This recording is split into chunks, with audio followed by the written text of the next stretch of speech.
I can see my breath, and I can see your breath. This isn't Los Angeles. That's good. I thought it was something I ate for lunch. Hello, Boston. Do you like Boston? Have you ever been there? No, I haven't, but I should have been. Why? Oh, because it's supposed to be a very remarkable city. It is. The theater is very big in Boston. And never got a chance to play there. You know, I couldn't find a lot to read about you in the press that the shows and that ABC puts out, and I wonder, are you kind of a mystery man, or very private? Is that why there isn't a lot? I like to keep, you know, keep the private self a little bit away from the spotlight, you know, because that's what I am. You know, when I act, what I put out there is what I want people to see, and what I keep back is you've got to have something for yourself. You know what I mean? You have to keep something. Exactly. But I do know that you left England, and you grew up in the Midlands. That's right. Which, because my husband grew up there, I feel kind of close to. But why New York? No, that's a good question. It's very hard to get started in England. It's a very limited, select club, becoming a member of Equity. And I'd had dreams of America, and you know, it's either New York or Los Angeles. And New York, that was my plane ticket. Got, you know, that's as much as I could afford was to get to New York. But I suppose, I mean, I don't know, I just was driven to go there. It seems that the success that you've had playing Miles on the Colby. What success? We're sinking in the ratings. No, are you? Yeah, everyone's going to start tuning in. Oh, yes. Well, you know, but I mean, the success of Dynasty, the spin-off of the Colbys, yes. There's no doubt there's a real future. Oh, Dynasty, yes. The cast that you play with, the caliber of the actors. Caliber's a very good word to use. I'm working with the tops. But do you feel lucky, or was it because you... Yeah, I'm lucky. Really? Yeah. But, hey, you know, I won the horse race for the role, so... You can also say you deserve it, because you are a good actor. Well, thank you. I'll let Elephant you say that. Man. Well, I will say it. I mean, to play that part. To play the part of the Elephant Man. Well, they only cast it in... Oh, the Elephant Man. Well, they cast Miles Colby 3 days before he was due to step in front of the camera, so it was pretty neck and neck, let's put it that way. Was it? Yeah. But Elephant Man, talk about that. That was a special experience for you, wasn't it? Yeah, very. Yeah.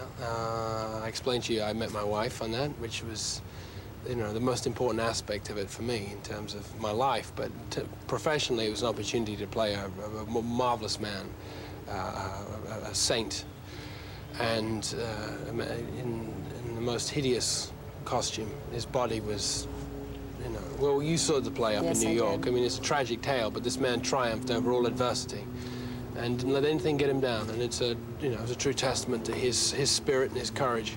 And he's an inspiration. You met your wife, Juliet Mills, who comes from an incredible theater background. Your sister-in-law is Hayley, and your father-in-law, John Mills. So Johnny's about to star in a two-hander at the National Theatre, being directed by Peter Hall. In a play expressly written for him. Isn't that wonderful? Yeah. I mean, it's remarkable, 78, making his debut at the National Theatre. Isn't that great? Yeah, you and Juliet, how do you separate career and marriage? Because she's well-established, and how do you make a difference in that kind of, the two lives, the two parts of your life? Well, we either work together, or she's waiting for me when I get home. She's wonderful. So she doesn't mind being domestic and waiting for... No, she loves being domestic, and she knows she's done a lot of work in the past, and she will do work in the future, certainly. But and she comes and is very helpful to me on the set. But she's very happy being my wife, first and foremost. So you're very much in love, huh? Yeah. Isn't that nice? How about the role of Miles? An interesting character trying to live up to his father's expectations. I think that it parallels a lot of what parents put kids through these days. Certainly in this country. Yes, the hurried child.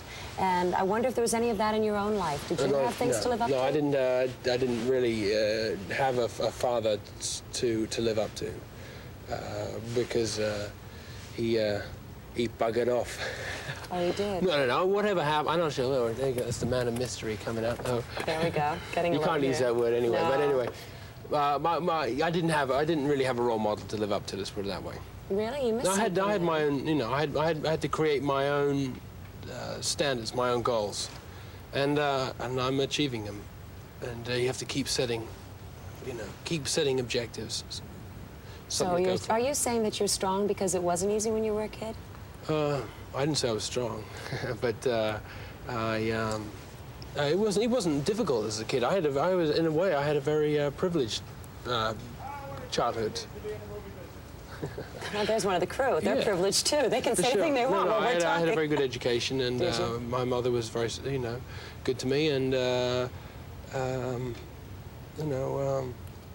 But the role of Miles. Oh, Miles, yeah, well, let's stick with Miles, for God's sakes.